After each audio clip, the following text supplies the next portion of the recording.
What did we hear about the types of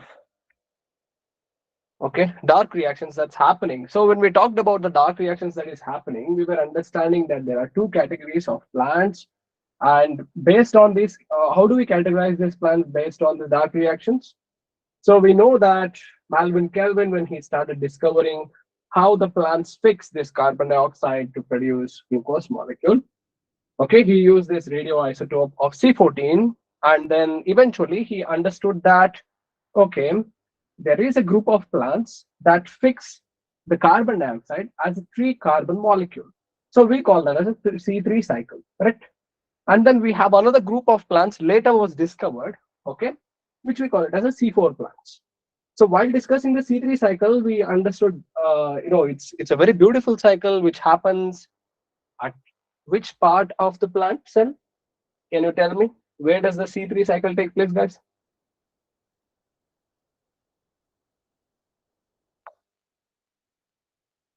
Do we have an answer? Where does the C3 cycle take place? Or the C4? C4 is complicated, so let's talk about C3.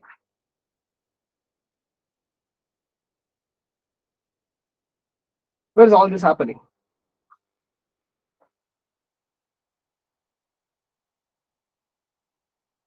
We have an excellent attendance, so that gives us an excellent opportunity to have a competition. Okay, so it's okay if you're right or wrong. I would expect you to just post your answer, right? Okay, so let's skip. Okay, we have no, we don't have. Anyways, so the entire dark reactions are happening in the stroma, correct? So we are talking about the chloroplast, and within the chloroplast, we have the light reactions that is happening in the grana and the dark reactions that is happening in the stroma. And in the stroma, when we look at it, C3 cycle is a very significant cycle that results in the formation of our carbohydrates, that is the glucose, correct? So when we look at the C3 cycle, we understood that it happens in three important stages. One is carbon fixation, the next one is reduction, other one is regeneration. Very simple steps, people. So what happens? So people, when they started discovering how the carbon dioxide is fixed, they understood that the carbon dioxide is fixed as a three carbon atom, so which we call it as phosphoenol pyruvate, correct, right? So while this phosphoenol pyruvate, phosphoglyceric acid, sorry, not phosphoenol pyruvate, phosphoglyceric acid. So when we are talking about the fixing of carbon dioxide into a three carbon atom, so scientists were trying to find, if the carbon dioxide, see, if this is a molecule of a carbon dioxide, it has one carbon atom, correct? No. So they understood that it gets fixed into a molecule that is three carbon molecule. So in a generic sense, we'll think that two carbon atom molecule plus the incoming carbon dioxide, will give us three carbon molecule. But this was not the case. Why this was not the case? Because they understood that there is a very important enzyme called as rubisco, rubulose bisphosphate, and it does two functions. One is carboxylase, other one is oxygenase. It carboxylizes also, it oxygenizes also. So what does this rubisco do? Rubisco is one of the most abundant enzyme, So what it does is it has affinity for the carbon dioxide. So affinity means what? A little bit of attraction, we can tell. So it fixes as the 5 carbon. What is rubisco? It's a 5 carbon atom ketose sugar. It is a ketose sugar. So when we look at this, it's quite strange. Why? Because when we see the C3 cycle, it has to be a 2 carbon atom to do the job. But scientists were astonished to find an enzyme, rubulose bisphosphate. So this 5 carbon ketose sugar, that is rubulose bisphosphate, was helping us to get this 3 carbon atom molecule. So in this fixation process, the enzyme that helps is rubisco. So what is happening here? Carbon dioxide gets fixed with rubulose, rubulose in the presence of rubisco, rubisco, eventually to give rise our 3 carbon atom. So once the fixation process is done, now what happens here is we have to invest an ATP molecule, correct, right? So we have to invest ATP molecule and an NADPH molecule, two molecules of ATP, 2 molecules of NADPH we use. And then what we do is we reduce this phosphoglyceric acid, okay, into 3 G3P, that is called as glycerol 3 phosphate. Okay, we'll reduce it into glycerol 3 phosphate. Okay, so when it is reduced into glycerol 3 phosphate, one of them will go for the manufacturing of glucose, and the rest of the glycerol 3 phosphate is recycled back. So why it has to be recycled back? Again, this glycerol 3 phosphate has to be converted into a 5 carbon atom containing RUBP, that is ribulose bisphosphate.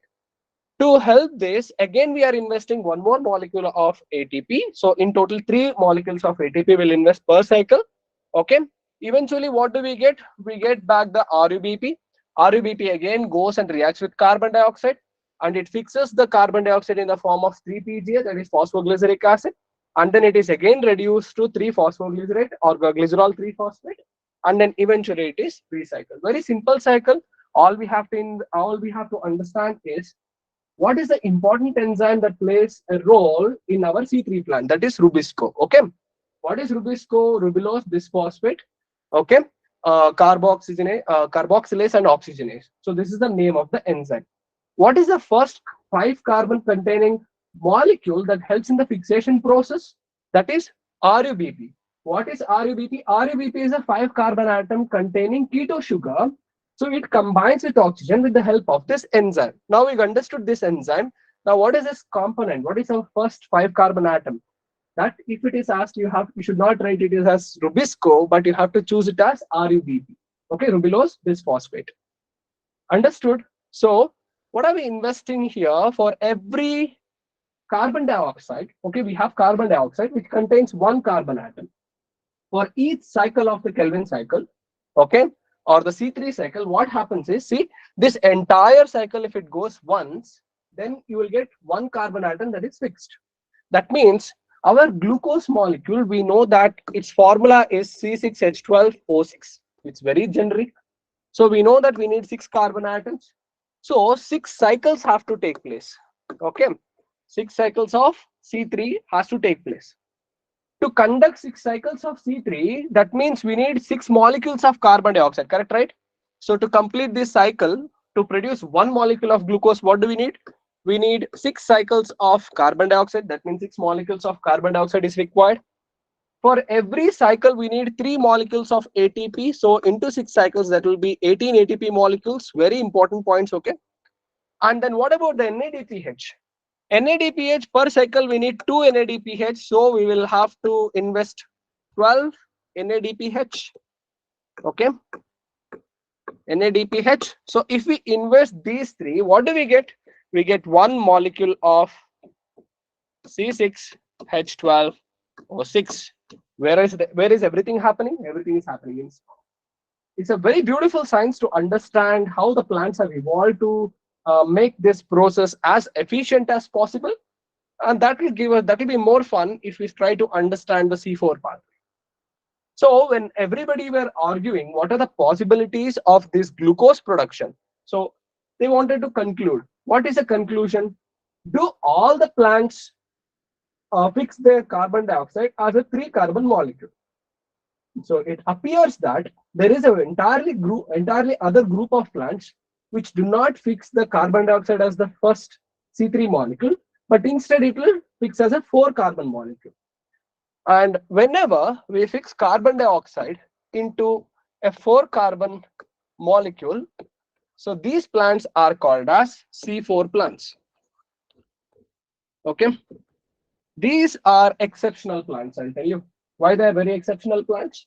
Because they have a very beautiful anatomy that will enable them to cut the dependency of atmospheric oxygen or oxygen poisoning. So you might be wondering what's happening here.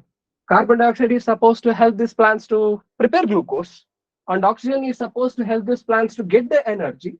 Now, how can you just decrease the concentration or more oxygen becomes poisoning? You'll understand that point. So let's skip that part and come back to the entire anatomy of this C4 plants. So if you look at where C4 plants grow, they grow in a very dry tropical climates. So in this dry tropical climates, they have maximum yield under photosynthesis is higher yield compared to that of the C3 plants. There is a very significant reason for that. As I told you, they have an anatomy that will enable them. What is this anatomy? We call it as Kranz anatomy. Okay,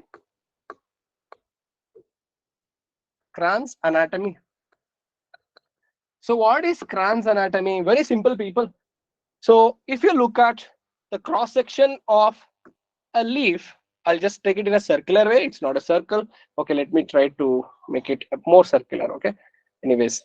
So if I take a cross section of a leaf and I just imagine how the arrangement of the cells are there in a C4 plant, what you can see is the most important aspect of any plant would be vascular bundles. So I'll write it as VB. So let's say that we have vascular bundles.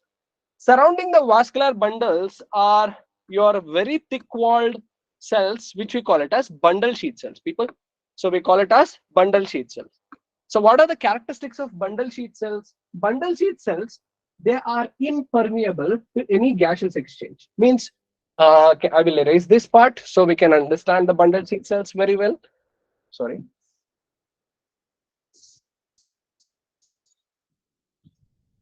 Okay. So if you look at the bundle sheath cells, so these cells, bundle sheath cells. So if I look at the characteristics of these bundle sheath cells, what I can see? I can see that they don't allow any gases. So I'll write it as no gases exchange will take place. Thick walls, okay? Thick wall, no intercellular spaces, no intercellular space, dense cytoplasm. Okay, very important characteristics of bundle sheath cells.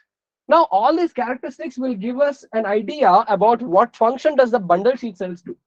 Now, if you look at bundle sheath cells, the bundle sheath cells have a relationship or an association with another group of cells. So we call this group of cells are mesophyll cells. So mesophyll cells is where the photosynthetic reactions are happening. Now, where did the bundle sheath cells come? No, as I told you, the arrangement of a bundle sheath cell across the vascular bundle and the mesophyll cells adjacent to it will give us an anatomy, and we call this anatomy as Kranz anatomy. Okay. So now, if you look at the Kranz anatomy, what's happening here? So let us look here. If you see the capability of a C4 plant, the C4 plant do not depend on the atmospheric carbon dioxide. That means they don't need much of atmospheric carbon dioxide because they can concentrate their own carbon dioxide. Who C4 plants can concentrate their own carbon dioxide. That makes a lot of difference, people. Okay. So another important thing that you have to understand is the C4 plants, they do not have rubisco. Okay, they do not have rubisco. They do not have rubisco, especially in the bundle sheath cells. They do not have rubisco. So what is happening here now? Our mesophyll cell. See, we have mesophyll cell and we have bundle sheath cell. Okay, we have to understand one by one. So let us take what is happening in the mesophyll cell. If I take a look at a mesophyll cell, what happens is the incoming carbon dioxide. Let's say, okay, so the incoming carbon dioxide from the atmosphere is fixed as, so we have an atmospheric carbon dioxide. One second. Yeah, we have an atmospheric carbon dioxide. The atmospheric carbon dioxide, it gets fixed as a 4 carbon atom. So if it has to fix as a 4 carbon atom, like that of our C3 cycle. So I'll ask a question. If I ask you a question, in the C3 plants, correct, to fix the carbon dioxide, which was the first molecule, if I ask, you will tell me it is a 5 carbon atom containing keto sugar called as rubulose. Correct, right? You just read about it. You just understood that. Here it is quite different, people. It is not rubulose. The carbon dioxide is fixed as a C4 component with the help of a 3 carbon atom containing molecule. What is that? We call it as phosphoenol pyruvate. Okay. So phosphoenol pyruvate Phosphoenol pyruvate is a 3-carbon containing molecule. It makes sense now. So this phosphoenol pyruvate, which is a 3-carbon containing molecule, will add with the carbon dioxide. Will combine with the atmospheric, carbon dioxide, eventually to give rise to 4-carbon atom containing compound, which we call it as OAA. OAA is also called as oxaloacetic acid. Very simple. We have atmospheric carbon dioxide incoming, and then we have phosphoenol pyruvate. What is phosphoenol pyruvate? It is a 3-carbon containing compound. Now, this phosphoenol pyruvate reacts with the atmospheric carbon dioxide to give rise to a 4-carbon containing compound called as oxaloacetic acid. Got it? So, this oxaloacetic acid, like pep to oxaloacetic acid conversion, happens with the help of an enzyme called as pep carboxylase. So the PEP carboxylase is an enzyme that helps our phosphoenol pyruvate to combine with the atmospheric oxygen to give rise to oxaloacetic acid. Now we have in our mesophyll cell a 4-carbon containing molecule called as oxaloacetic acid. Now some of the biochemical reactions happen where the oxaloacetic acid is further converted into other forms of 4-carbon molecules such as malate. So here it is, malate or aspartic acid or aspartic acid. Most of the time it is in the form of malate. So what do this 4-carbon containing malate do? The 4-carbon containing malate, see, we have oxaloacetic acid. Oxaloacetic acid is converted into a malate. Okay. So this malate is transported back to bundle sheath cells.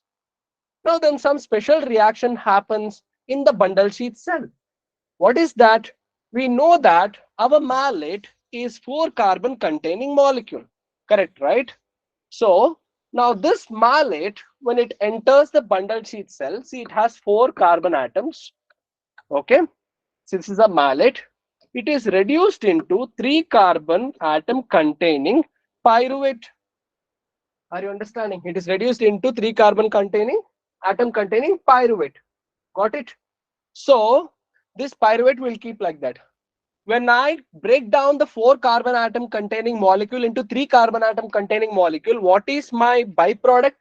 It is the carbon dioxide. Got it?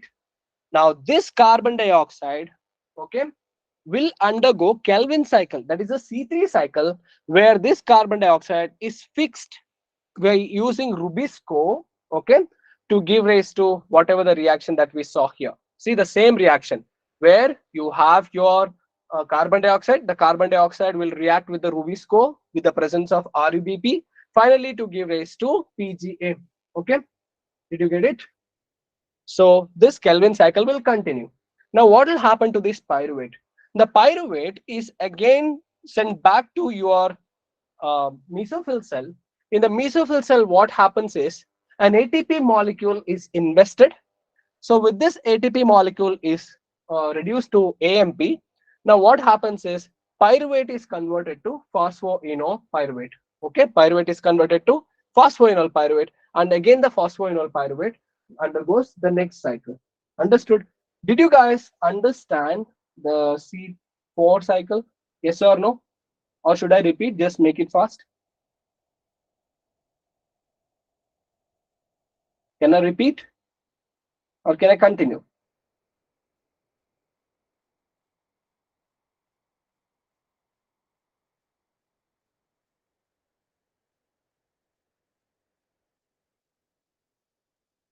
Okay.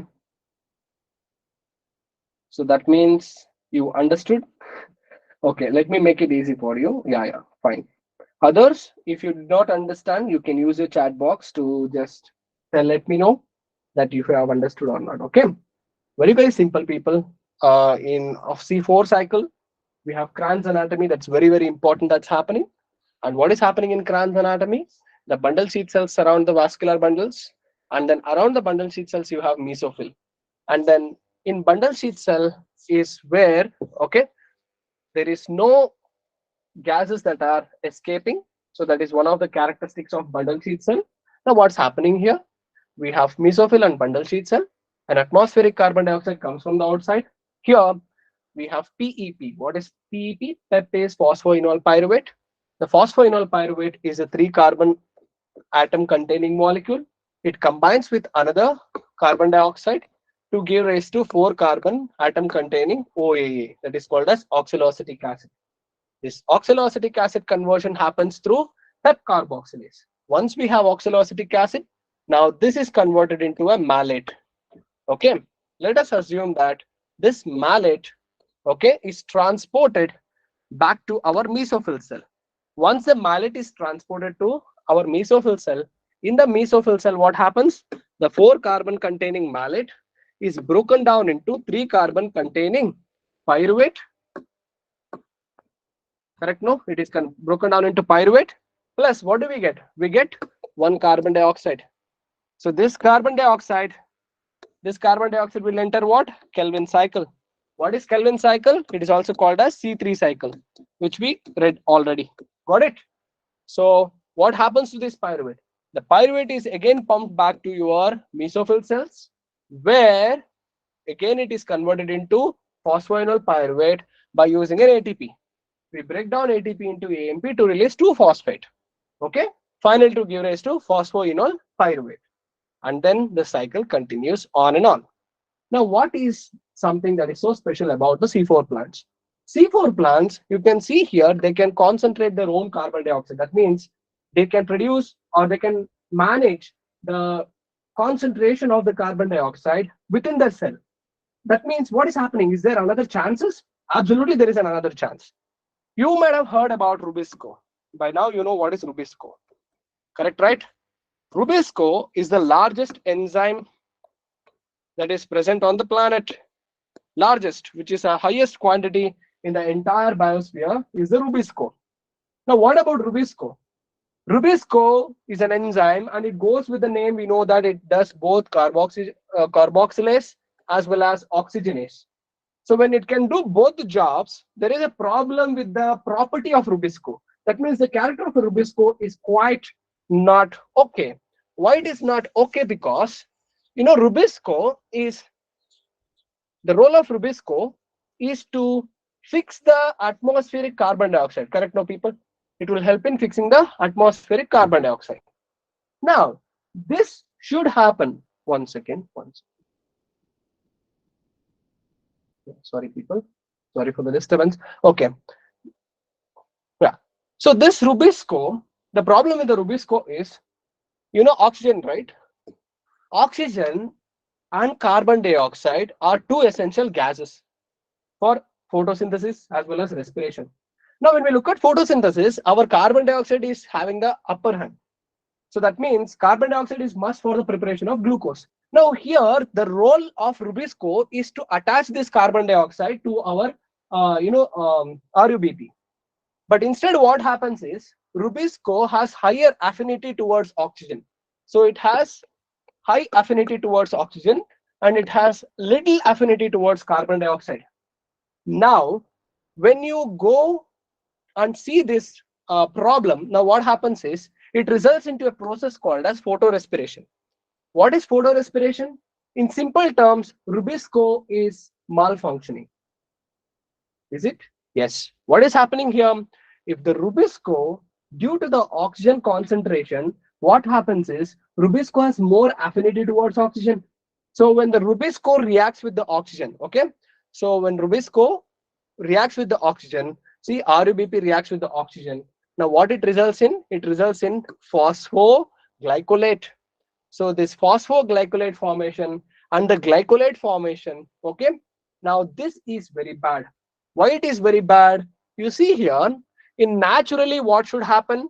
RUBP should react with carbon dioxide. It should give rise to 3-PGA and it should give rise to sugar. Correct, right? But instead, because of the high concentration of oxygen and less carbon dioxide concentration in the atmosphere, let us assume.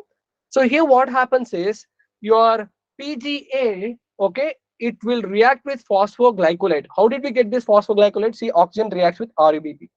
So eventually it results in glycolate formation, and glycolate formation will result in the formation of glycine. Okay. So here, what is happening? So this photorespiration is of no yield. It is of no use. So why it is of no use? Two reasons. One, we are spending ATP. Okay, we are giving money, energy money, right? ATP is a currency of energy. So we are spending energy and there is no glucose. Okay, and there is no glucose. And nobody knows the significance of photorespiration. There is a very important question that is asked in the NEET. When does photorespiration happen? Or why do C3 plants have low productivity than the C4 plants? Reason is very simple, because of the photorespiration. What is photorespiration? Our rubisco have affinity towards oxygen that will result in the formation of phosphoglycolate. Got it? So, or glycolate or glycine. So this formation will not result in the carbon dioxide, carbohydrate formation, that is a sugar. And also this process requires ATP energy. And till today, we don't know what this reaction or why this reaction is happening and how it is helping the plant physiology. We don't know that. So that is why C4 plants have an upper hand compared to that of the C3 plants. Now, can we summarize? So what is happening in the C3 and C4 plant? Very, very simple. If I take a look at C3 plants will have to depend upon the atmospheric carbon dioxide concentration to that of the oxygen concentration. In case the carbon dioxide levels are low for any reason, now the productivity of the plants will drop. Why? Because the plant enters into a process called as photorespiration. And where does this happen? It happens in C3 plants. Got it? Now that is why the plants like tomato, bell pepper, okay, which are the C4 plants, C3 plants, are grown where? Greenhouse. You might have seen in the forms, right?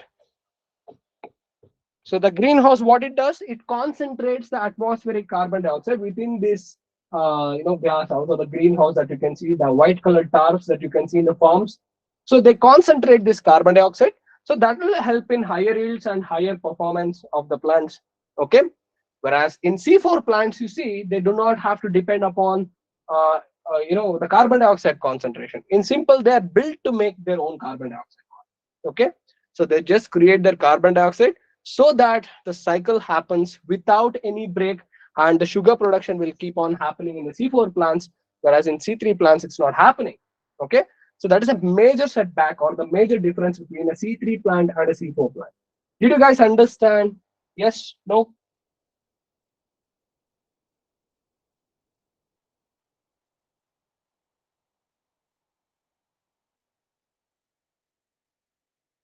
Students, are you there?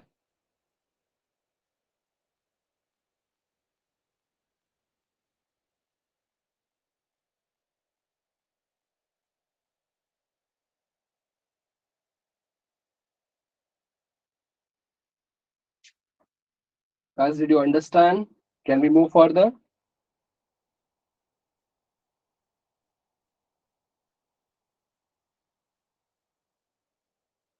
Yeah. Others, please try to reply. Okay.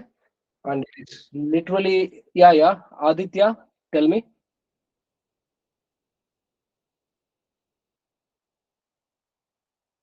Raise the hand.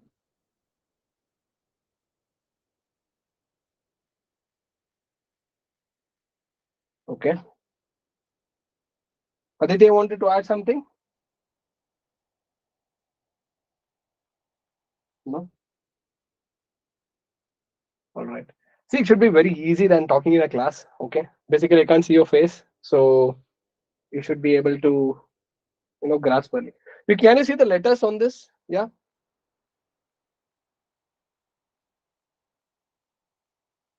No? Okay. Now this becomes hard for me because it's a very important topic and many questions come from this. And please let me know. Okay.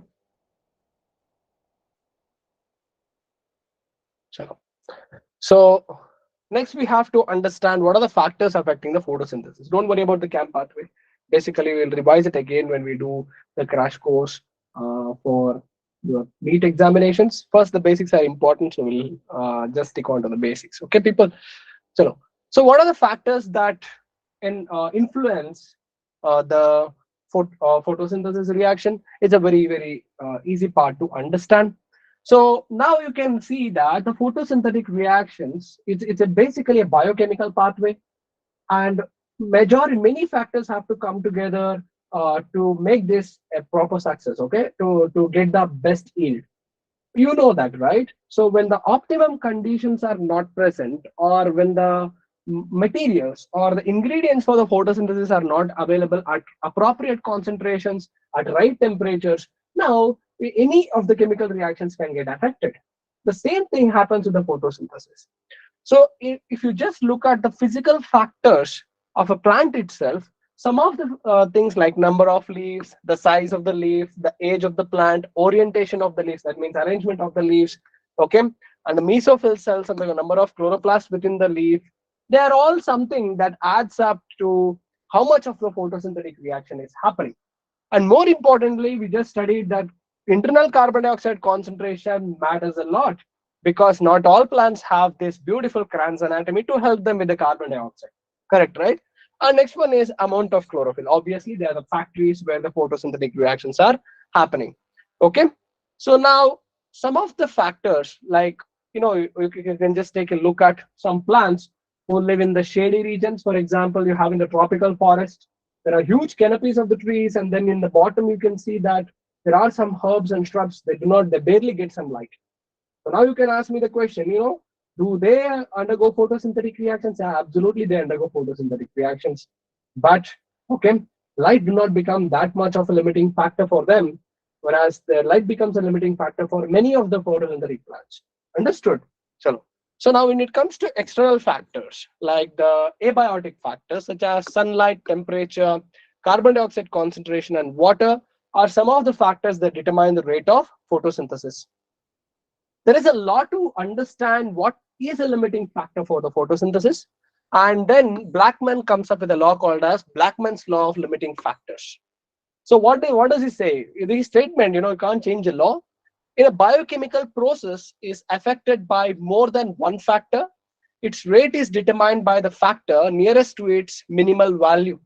That means if you have sunlight, if you have water, if you have carbon dioxide, which are various factors that are affecting the process of sunlight.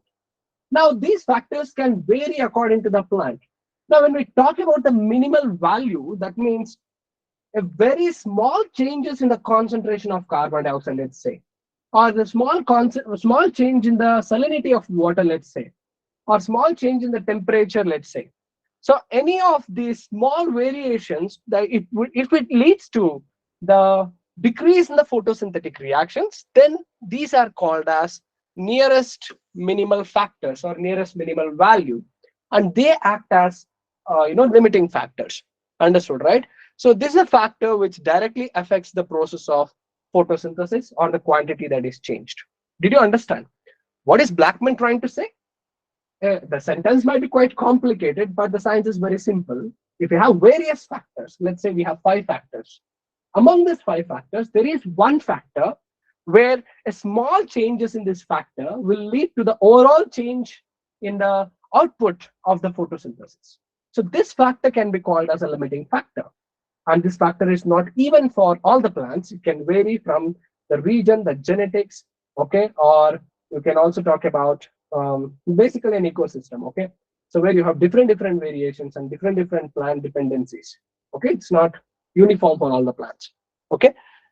So let's go and understand the first factor, that is the light.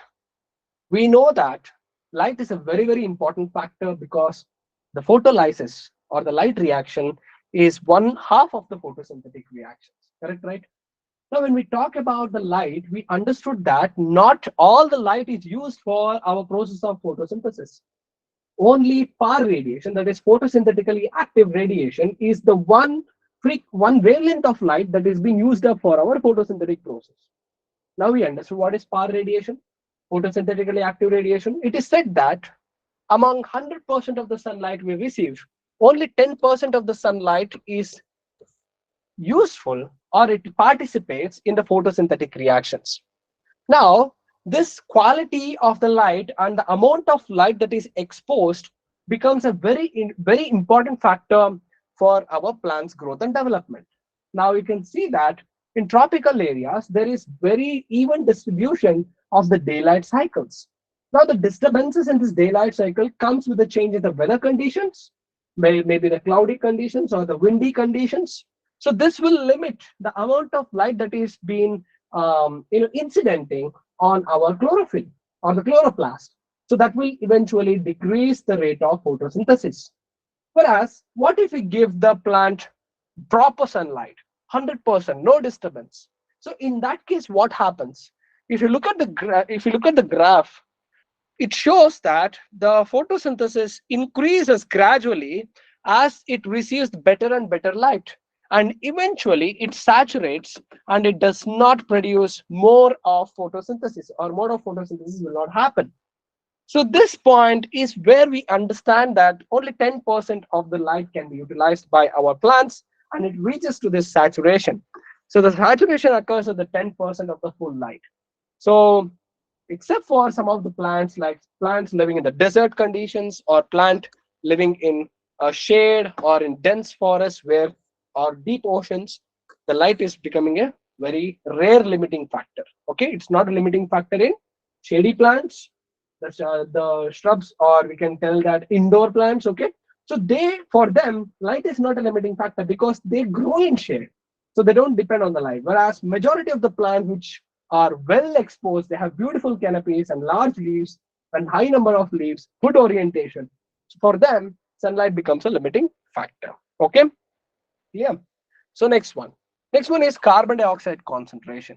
Now, this carbon dioxide concentration, you can consider it as a major limiting factor for photosynthesis. Now, we understood that in C3 plants, if there is less carbon dioxide concentration within the cell and there is high concentration of oxygen, now you can expect something called as, we had a reaction. What did we call it as? We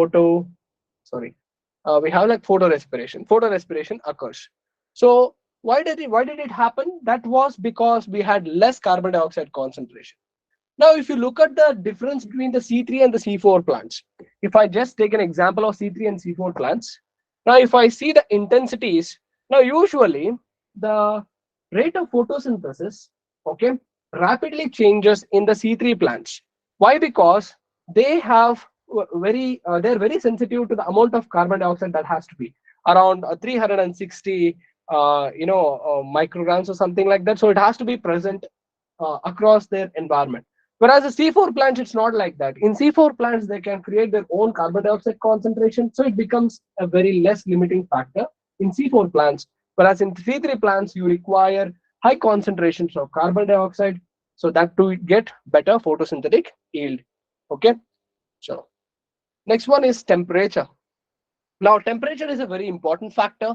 Why? Because many of the dark reactions, especially, it is an enzymatic process and it happens in the stroma. Enzymes are highly sensitive to the change in the temperature and the pH. Okay, we know the characteristics of enzymes already. Now, with the change in the temperature, now what happens is at the higher temperature, the enzyme tries to lose or degenerate, thereby disturbing the entire process, entire biochemical pathway, eventually reducing the the overall photosynthetic output. Now, the higher temperature are also known to the degeneration of the chlorophyll pigments. Whereas, what happens in the low temperatures? In the lower temperature, what happens is gradually the photosynthetic output will decrease, whereas the enzymatic activity or the enzyme degeneration will not happen.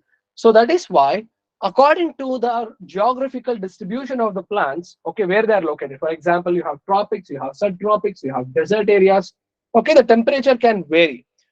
Based on that, the plants have been adapted to withstand higher temperatures or lower temperatures or optimum temperatures. Okay, so temperature is very important factor, and it totally depends on the habitat of the plants and the adaptations of the plant.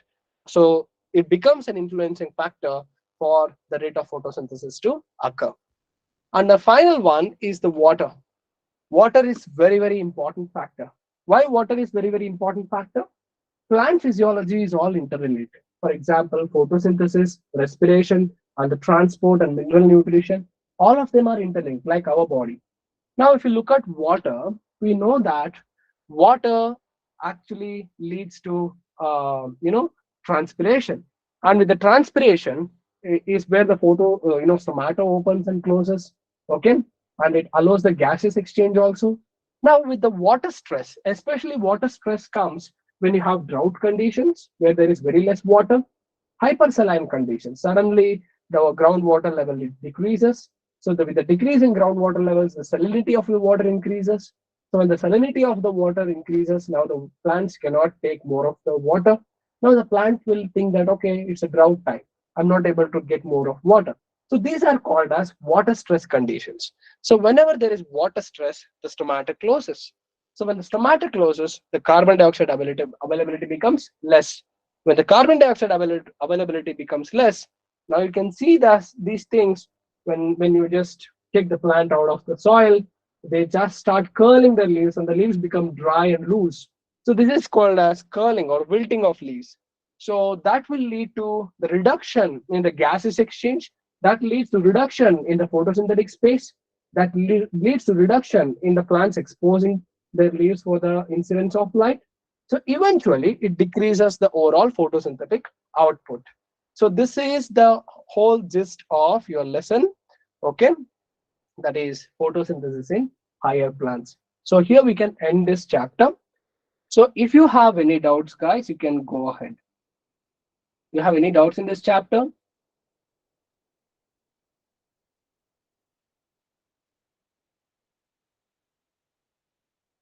Okay. So let me ask you some questions, not with respect to subject, whereas for my reference, you just give me a second, students.